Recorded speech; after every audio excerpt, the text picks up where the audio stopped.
सिर्फ 5 मिनट में बिना गैस चलाए बिल्कुल मार्केट जैसे काजू कतली अब आप घर पे बना सकते हैं, और वो भी सिर्फ आधा कटोरी काजू से। और इसे बनाना इतना आसान है कि जिसे खाना बनाना नहीं भी आता हो ना, वो भी इसे आराम से बना सकता है। मतलब कि घर में रखी हुई सिर्फ 4 चीज़ों से आप एक ऐसी महंगी मिठाई बना सकते हैं कि जिसका राज हर कोई आपसे पूछेगा। तो त्योहारों की सीज़न में चलिए इस आसान सी रेसिपी को साथ में बनाते हैं और अपने परिवार को खुश करते हैं। तो इस वीडियो को पूरा ज़रूर ध्यान से देखिए और रेसिपी को सेम टू सेम इसी तरीके से फॉलो करेंगे तो आपकी काजू कतली पहली ही बार में एकदम परफेक्ट बनेगी, इसकी मैं आपको गारंटी देती हूँ। तो उसके लिए सबसे पहले मैंने यहाँ लिया है काजू का एकदम बारीक सा पाउडर। तो मेज़रिंग कप के जो कप होते हैं उसमें से हाफ कप वाला जो कप है उससे मैंने ये भर के काजू का पाउडर लिया है। इसके बाद हम लेंगे मिल्क पाउडर। तो मेज़रिंग कप का जो सबसे बड़ा वाला कप होता है उसका 3/4 मैंने मिल्क पाउडर लिया है। इसके बाद इसके ऊपर एक ऐसी चलनी रखेंगे और इसके अंदर हम डालेंगे हाफ कप आइसिंग शुगर। तो उसको हमें चाल लेना है ताकि उसके अंदर से सारी गुठलियाँ निकल जाएं, और ये वाला स्टेप बहुत ही ज़रूरी है। तो इस तरीके से मैंने हाफ कप काजू का powder, half cup icing sugar और 3/4 कप मिल्क पाउडर लिया है। और साथ में ही हम यहाँ पे लेंगे दूध। तो अभी सबसे पहले इन तीनों पाउडर को हम हाथ से अच्छे से मिक्स कर लेंगे। तो ये तीनों इंग्रेडिएंट अच्छे से मिक्स हो गए हैं। तो अब इसके अंदर हम दूध डालेंगे। तो ध्यान रखिएगा, पहले थोड़ा थोड़ा करके हम दूध डालेंगे, एक साथ सारा दूध नहीं डालना है। तो हम सबके घर में जो नॉर्मल खाने वाली चम्मच होती है उसी चम्मच से मैंने यहाँ पे पहले 3 चम्मच भर के दूध डाला है। और अब इसको हम पहले हाथ से अच्छे से मिक्स करके देखेंगे। तो यहाँ पे आपको अच्छे से इसे मिक्स करना है और हाथ से एकदम मसल के इसको हम मिक्स करेंगे। अब क्योंकि इसके अंदर हमने मिल्क पाउडर और आइसिंग शुगर लिया है तो ये दोनों ही चीज़ें ऐसी हैं कि इसके अंदर थोड़ा सा भी अगर लिक्विड ज़्यादा हो जाएगा तो ये एकदम आटा जो है इसका गीला हो जाएगा। तो दूध यहाँ पे बहुत ही संभल के आपने डालना है। तो अभी इसके अंदर हमें थोड़ा सा और दूध लगेगा। तो वापस से मैं यहाँ पे 2 चम्मच और डाल रही हूँ और फिर से हम इसको हाथ से अच्छे से मिक्स कर लेंगे। तो अब ये जो हमारा मिश्रण है ये एकदम आटे के फॉर्म में आ गया है, ये देखिए। तो आपने बिल्कुल इसी तरीके से इसका आटा लगाना है, ना बहुत ही ज़्यादा सख्त होना चाहिए और ना बहुत ढीला होना चाहिए। और दूध देखिए, मैंने यहाँ पे आधा कप दूध लिया था, ये एकदम वैसे ही का वैसे ही पड़ा है, सिर्फ 4 या 5 चम्मच इसमें यूज़ हुआ है। तो हमने जो ये डो तैयार किया है ये बहुत ही ज़्यादा स्टिकी है, हाथ में चिपक रहा है। तो क्या करेंगे, इसके ऊपर हम थोड़ा सा घी डालेंगे और फिर हम इसको हाथों से अच्छे से मसल लेंगे।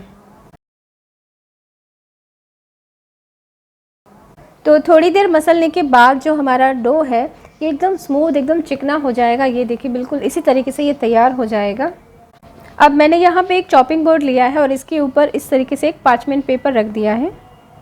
अब इसके ऊपर हम घी की कुछ बूंदें डालेंगे और पार्चमेंट पेपर को हम अच्छे से ग्रीस कर लेंगे। तो इस तरीके से पेपर के ऊपर घी लगाने से जब हम इसको बेलेंगे ना तो ये बिल्कुल भी चिपकेगा नहीं। और साथ में बेलन के ऊपर भी हम थोड़ा सा घी लगा देंगे। ये 2 चीज़ करने से आप इस डो को बहुत ही आराम से बेल पाएंगे। तो हमने जो डो तैयार करके रखा था उस डो को हम इस पेपर के ऊपर ले लेंगे और फिर हाथ से ना इसको इस तरीके से हम थोड़ा सा दबा देंगे और इसके बाद फिर हम बेलन से इसको बेल लेंगे। तो इस तरीके से थोड़ा थोड़ा बेलन लगाने के बाद पेपर को हम इस तरीके से घुमाते जाएंगे और बेलते जाएंगे। और इसे आपने एकदम इवनली बेलना है, कहीं मोटा पतला नहीं रहना चाहिए। तो ये देखिए, इस तरीके से ये तैयार हो गया और इसकी थिकनेस देखो। आप चाहें तो आप इसको अपने हिसाब से मोटा पतला कितना भी रख सकते हैं। अब इसके ऊपर हम चांदी का वर्क लगाएंगे। वैसे तो मैं चांदी का वर्क हमेशा अवॉइड करती हूँ, लेकिन क्योंकि अभी हम फेस्टिवल्स के लिए बना रहे हैं तो अभी मैं लगा रही हूँ, क्योंकि दिखने में ना एकदम मार्केट जैसा ही दिखेगा। तो यहाँ पे मैं वर्क जो है वो बहुत थोड़ा थोड़ा लगा रही हूँ और फिर वर्क लगाने के बाद एक पेपर से ना इसको थोड़ा सा इस तरीके से दबा देंगे ताकि वो एकदम आराम से अच्छे से चिपक जाए। तो अब इसे हम कट कर लेते हैं और इसे कट करने का मैं आपको बहुत ही आसान तरीका दिखा रही हूँ। तो यहाँ पे हम ना एक स्केल की मदद से इसको काटेंगे। तो इस तरीके से स्केल को एक साइड में एकदम किनारे पे रख देंगे और इस तरीके से सीधा सीधा स्केल रखते जाएंगे और सीधी सीधी लाइन्स हमें इसको काट लेनी है पहले। तो इस तरीके से हमने स्केल की मदद से पहले सीधी लाइन सारी काट ली है। अब इसके बाद चॉपिंग बोर्ड को हम इस तरीके से घुमा देंगे और स्केल को इस तरीके से टेढ़ा रखेंगे और फिर कटर की मदद से इसको हम काट लेंगे। तो इसी तरीके से टेढ़ी टेढ़ी स्केल रखते जाएंगे और लाइंस हमें कट कर लेनी है। तो इस तरीके से स्केल की मदद से जब हम काटेंगे तो इसे काटना बहुत ही आसान हो जाता है और सारे जो शेप हैं, सारे टुकड़े एक ही शेप में कटते हैं। तो ये देखिए, इस तरीके से हमने सारी काजू कतली को कट कर लिया है। तो साइड में जो छोटे छोटे टुकड़े हैं उसको पहले हम हटा के एक साइड में रख देते हैं। ऑब्वियसली हम इसे फेंकेंगे नहीं, खा ही जाना है। और इसके बाद बीच में जो बड़े बड़े काजू कतली के टुकड़े हैं, इनको सबको हम अलग कर लेंगे। तो हमारी इंस्टेंट काजू कतली एकदम तैयार है। इसको हम सर्विंग प्लेट में ले लेंगे। तो देखा कितना आसान है इसे बनाना। बस छोटी छोटी कुछ चीज़ें हैं जो मैंने आपको बताई हैं, वो आपको फॉलो करनी है।